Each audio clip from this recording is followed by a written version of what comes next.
Halifax, a Canadian expert in privacy, says he's concerned about victim blaming after recent reports of online sextortion scams in 2 Atlantic Canadian provinces. Such scams typically involve the perpetrator befriending their victims on social media, obtaining sexual photos and videos of them and threatening to share them with the victims' friends and families if they don't send money or comply with other demands. This kind of extortion scam, where sexual photos and videos are used to blackmail people, is absolutely devastating to victims, says a Halifax privacy lawyer. The Canadian Press filed photo. On Thursday, Newfoundland and Labrador RCMP issued a statement saying they've received reports of several incidents in the province. This came only a couple weeks after Nova Scotia RCMP said they've responded to 6 extortion incidents since January. If you make a video or take a photo and that device has the ability to connect to the internet, the content can potentially be seen by anyone, said staff SGT.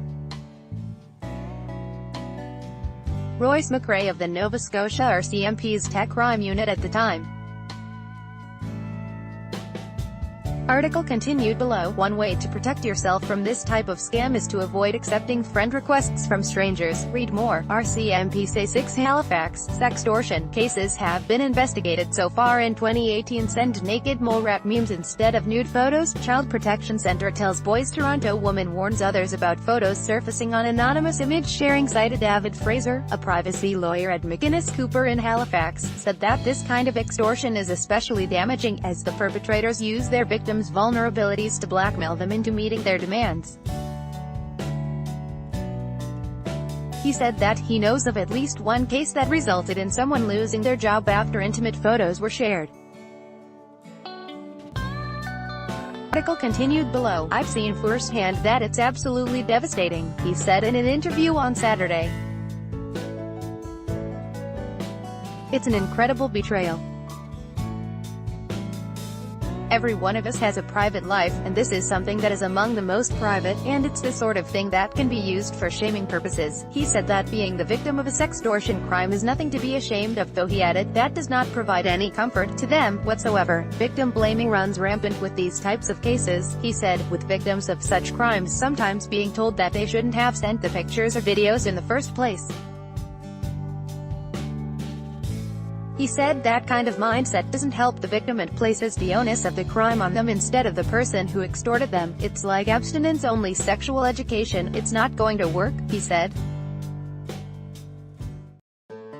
All you're doing is making people feel worse. Fraser added that he's worried that many sextortion cases may go unreported if victims feel too ashamed to go to the police due to the sensitive nature of the crime, or if they feel like they'll be subjected to victim blaming. So much of the harm is psychological, and if the process of reporting it is going to compound it, then that's not helpful, he said. The deaths of Amanda Todd of BC and Rodney Parsons of NS helped highlight the damaging impacts of sextortion and non-consensual image sharing, said Fraser. Todd died by suicide in 2012 shortly after posting a heart-wrenching video detailing her emotional suffering after a man used a topless picture of her in an attempt to extort more intimate images from her. She was 15 at the time of her death. Ann Parsons, 17, was taken off life support days after a suicide attempt in 2013 after a photograph of her alleged sexual assault by 4 boys at a house party in 2011 was distributed online. Fraser said the tragedies sparked a national and international discussion about police training when it comes to the growing trend of online crime. Amanda Todd and Rodney Parsons were both circumstances in which really bad things, and illegal things, happened to both of them, but the police did not recognize them or take them seriously. He said that, I think, in large measure, contributed to their ultimate decision to take their own lives. Fraser hopes that further discussion and awareness of the issue will help spur officials to deal with these types of crimes in a sensitive, victim-centered manner, as well as make victims feel more comfortable coming forward. The RCMP said that anyone who feels like they may be a victim of such a scam should immediately cease all contact, refuse to comply with threats, and call the police or the Canadian Anti-Fraud Centre.